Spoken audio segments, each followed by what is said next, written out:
Hello, everybody. Hey, Welcome to 5 o'clock somewhere.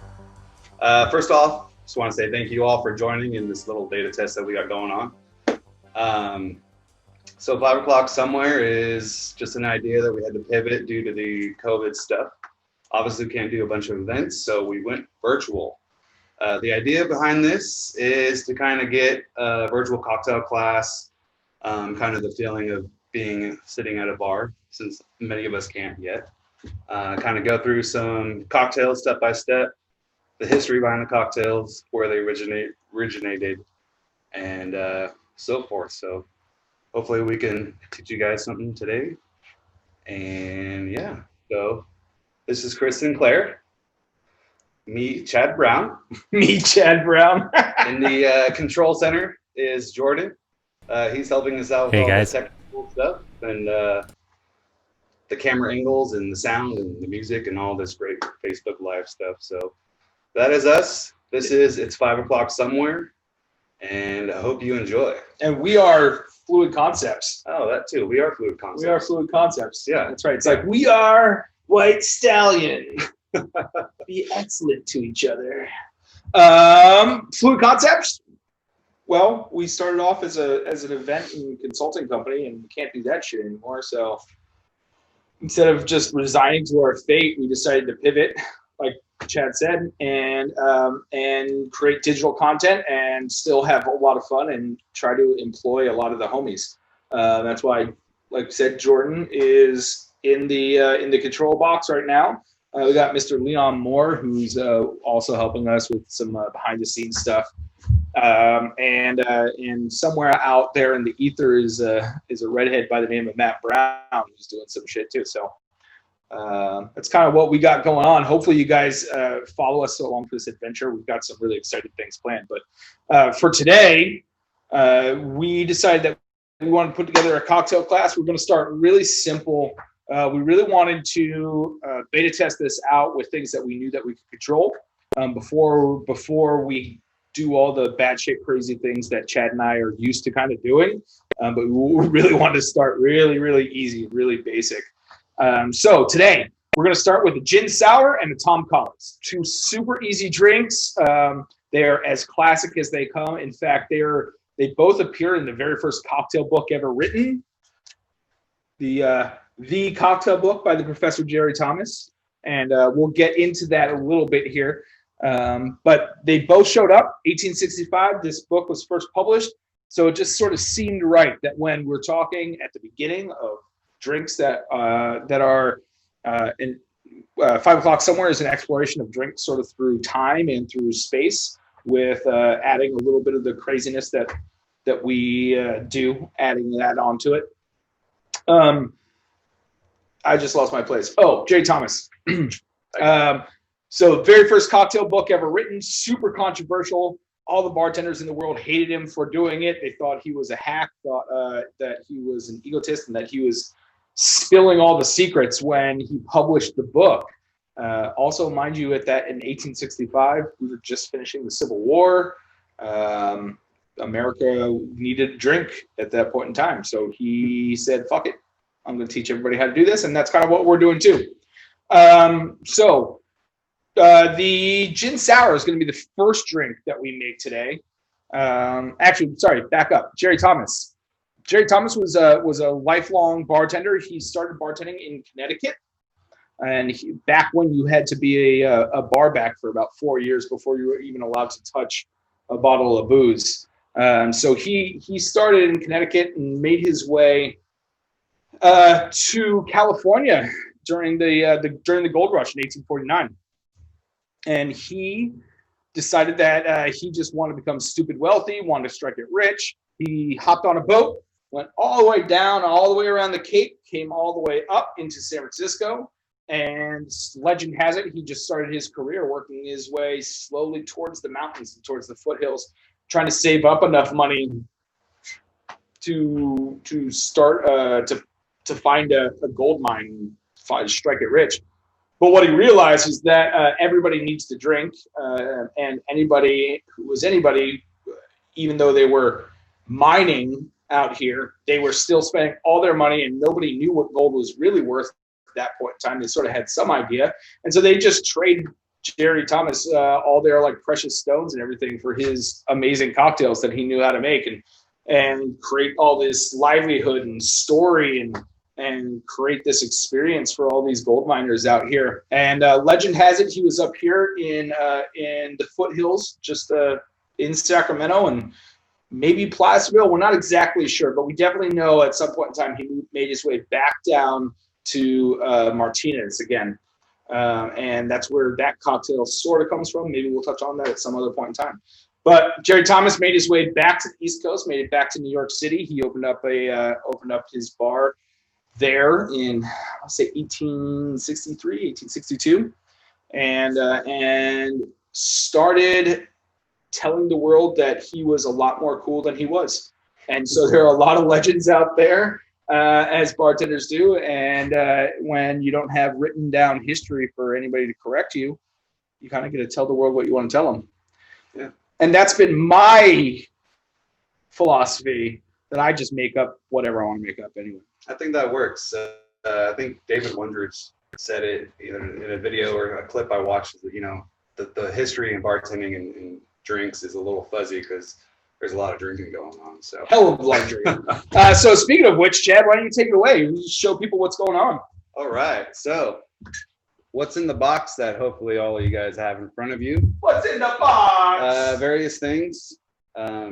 Enough to make the two drinks that we're going to make today. But we're going to start with the recipe card. We got the gin sour and the Tom Collins recipe on there for you. You got some lemons for some fresh juice. Some awesome paper straws, eco-friendly, yeah. Dehydrated lemon travels well. Simple syrup. And of course, aquafaba, AKA the bean juice. So you should have all that in your kit. Along with the sticker, and you could reuse the box for anything else you want. So it's pretty cool. So we're starting with the gin sour. Sour is a pretty basic standard formula. A lot of cocktails across the board are considered a sour. Obviously the gin sour, margarita, pisco sour, lemon drop, penicillin, those things. It's pretty much the 2-1-1 spirit, sugar, citrus. In this case, we're doing lemon juice. We have simple syrup, and then we are using gin. So we're gonna get a little bit about tools. You can see my jigger here. It's a Bell jigger. It's got 2 ounces, 1 ounce. It goes down to a 1/4 ounce, half ounce, 0.75. Jigger, you want all the measurements from, like I said, a 1/4 ounce up to 2 ounces, in my opinion. That way, you kind of have all the standard measurements. And again, these aren't super 100% accurate. No measuring, I think, really is. So that's why we kind of got to play with it a little bit. Balance and taste is very important. You should be tasting your cocktail as you build it to make sure it is right where you want it to be. All right. We're going to go back to the gin sour and use some aquafaba. Why are we using aquafaba? It's a good alternative to egg whites. It's going to create a little layer of foam, a little more air pushed into it. It's going to look beautiful in a standard martini or coupe, whatever you got, stemware glass. It's also vegan. Yeah, it is vegan. If you're looking out for your customers and you want a vegan option, a little bit of bean juice, aquafaba, garbanzo bean juice, to be exact. Do a half ounce of the bean juice. So we're going to start with 0.75 simple syrup. I always like to start with the cheapest ingredient. In case you mess up, you're not wasting the beautiful booze. We're going to get our juicer out here.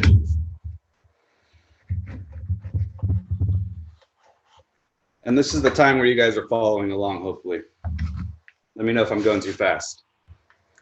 Side note, if you have any questions, post them anytime you want. Jordan, again, is on the other end. He'll be able to read them back to us, and we can answer them promptly. So we're going to get into Look at that.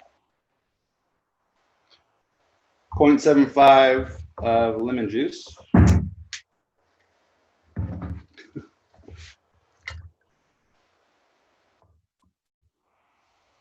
Then we're going to go into 2 ounces of gin.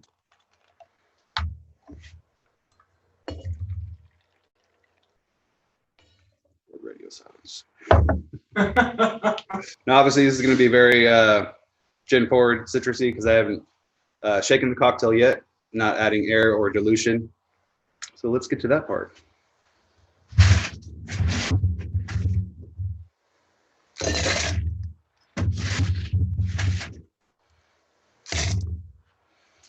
We're adding ice into the shaker. It's about 3/4 of the way full. Go ahead and get that seal on there. It's kind of touching on the side. Elbows up. If someone doesn't have a shaker, what do they use?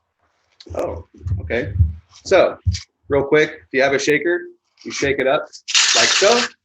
But if you don't, you can have 2 pint glasses, 2 large glasses really, and you can do kind of the roll technique there, just like this. So just kind of rolling it back and forth.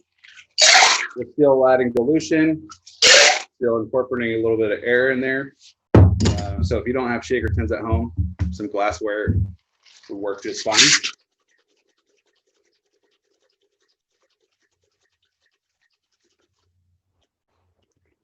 Typically, shaking the cocktail, it's anywhere between 10 to 20 seconds, really, depending on the ice. Again, some bartenders like to use the big fat ice to control the dilution a little more. So you have to shake that longer to break that up. And again, we're going to double strain. You can already see the aquafaba doing its thing, getting that nice layer of foam up there.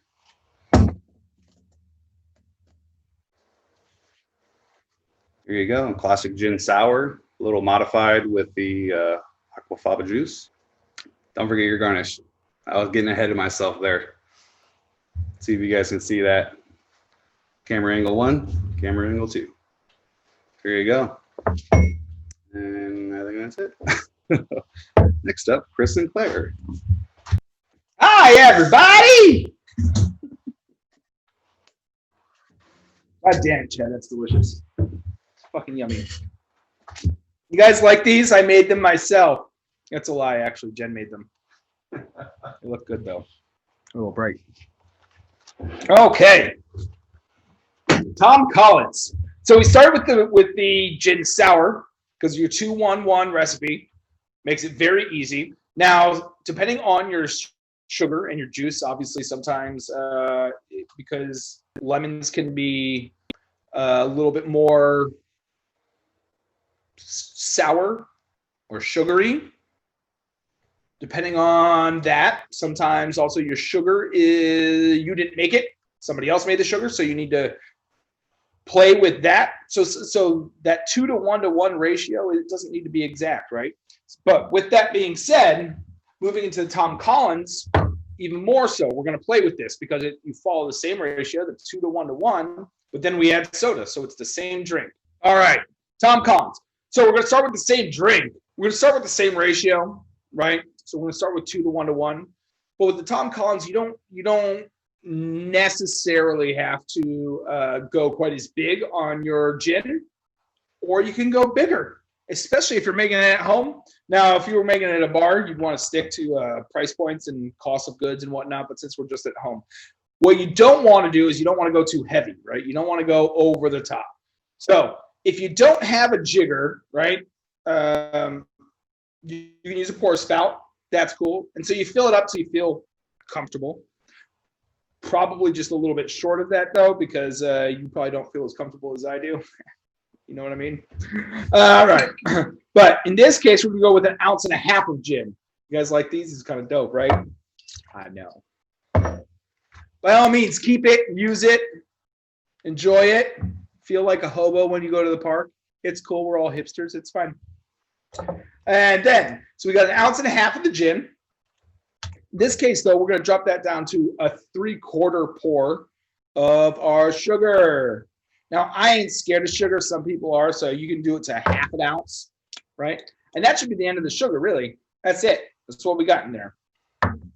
And then we're going to do a little bit of lemon juice again. Cut that bad boy in half. I need to spend some time sharpening some knives, apparently. Now, I love this juicer. This is a great juicer. It's outrageously expensive. It's like $25. And for years, I would look at it and I'd be like, man, that's really cool. But why would I ever spend $25 on a juicer? And then I was consuming one day, we'll say. And I decided, well, screw it. I've wanted it for so long. I'm just going to do it. And I did, and I've never looked back ever since. I can't ever live without this juicer. It is amazing. I get so much more juice out of it, and it's cool. It's cool. So we're going to do 3/4 of an ounce of our lemon juice.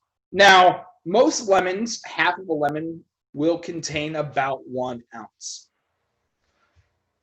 About.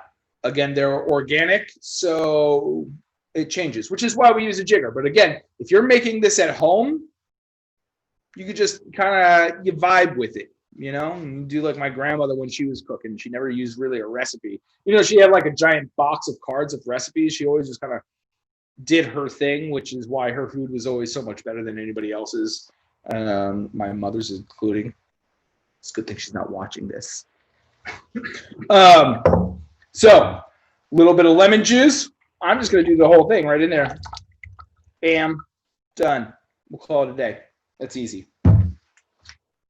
Also remember, when you're using a juicer, if you're using a juicer, it goes upside down into a juicer like that. If not, use a fork. Put a fork in there. Do a little hand squeeze. Move it around. You're good to go. Don't share it because it's not like COVID friendly or anything, but whatever. It's fine. It's booze, right? Okay. Now, you can either build that, you can go straight like this and do the same method that Chad was talking about, rolling back and forth, or we can add a little aeration. A little aeration.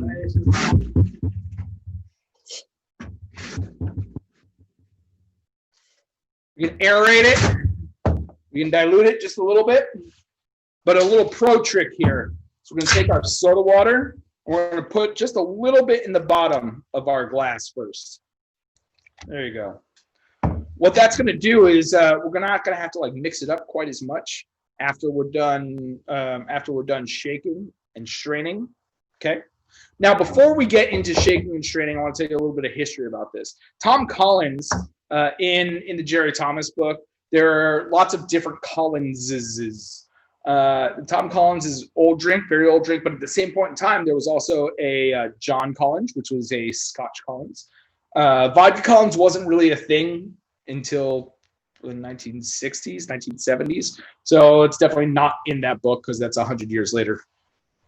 Let's see, there was Brandy Collinses, and then there's also sours and fixes and all sorts of things in that same page. Had this little hoax that went along with it.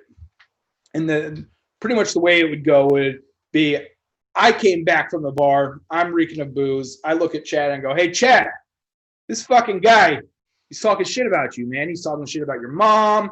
He's saying your dog is dumb and you got to go handle this. Like, he's down at the bar, go talk. And so Chad, being Chad, gets real angry, goes down to the bar and goes, yo, the fuck, man, where's Tom Collins? And the bartender be like, hang on.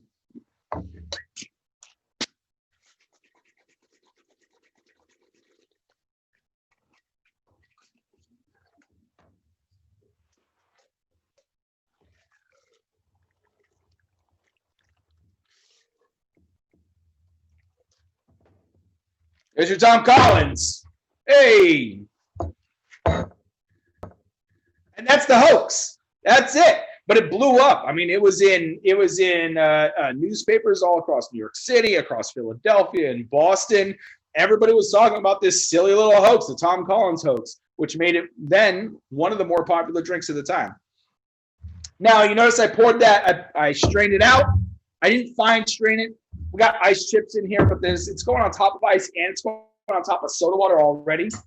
But if you got a spoon, I'd give it just a little mixy matchy all up in there, just like that. Enjoy it. You can also take your the leftover of your lemon, give it a nice cut down the wheel, just like that. And now when I cut down the side, what I try to do is how the lemon is in sections. I try not to go on the direct partition. I try to go in the middle because it holds up just a little bit better, has a little bit more body and strength.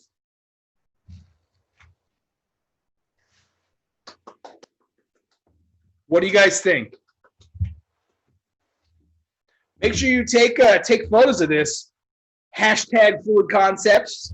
Hashtag at 5 o'clock somewhere. Hashtag my grandma makes better food than my mama. Hashtag Chad got shit talked about him by Tom Collins. Damn you, Tom. We do have a question from Jacob. Jacob, what's up? How did the use of aquafaba start? Simply to find an egg replacement and still getting foam? If so, what else can you use? I think that it was inspired by culinary uses. Probably a vegan, I assume. Aquafaba, though, I don't know where it dates back to, but I think it comes primarily from use in the Middle East, because a lot of the beans, the white beans that get used, have such high protein content. So as they get cooked, that water then becomes useful because it's imparted with some of that protein. That would be my guess. I need to look into that a little bit more, but I'm not exactly sure. Probably some hipster vegan. Making hipster meringue. Hipster meringue. Hey, cheers. Cheers to our first 5 o'clock somewhere. Thank you, everybody. Yeah, thank you. If you have questions, please keep them coming. I am going to send out a little survey monkey survey to you, so that way you can give us a little bit more feedback. Thank you, everybody, again. We're going to do this again in 2 weeks. It's the Scotch cocktails, so hopefully you're into that, and hopefully make it grow a little bit more. Keep an eye out on, of course, like our Fluid Concepts Facebook page if you haven't already. I'm sure most of you have since you're in the group, but just keep an eye on that, and we'll do some more of these videos. We'll upload some more content, and yeah, we're here to ask questions and answer questions. We're here to ask questions. We're here to ask questions and then answer later. I'll make up answers. Yeah, I'm just going to leave out of the frame now. Nikki's asking what day is the next one she's into Scotch. It's going to be 2 weeks from today, 5 o'clock. Somewhere. Hey, you get it? You get it? Cheers, buddy. Cheers. You went a little faster than me. Yeah. Cheers, guys. Thank you. Hey, thank you. Do you have another question from Jackie, wondering what kind of gin was used? Hendrick's. It was Hendrick's gin. We're not sponsored yet, so we're not really trying to throw names out there, but name drop. Whitney says, "Yay, this was fun. Thanks, guys."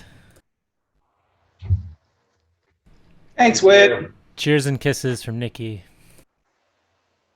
Aww. Say, Nikki. Isle of Skye Scotch. I'm so happy that you took a shower. That's good for you. I'm glad you put on a dress. You look great in a dress. Even if it was just in your kitchen, it's fine. The chickens will be happy. Yeah. See ya.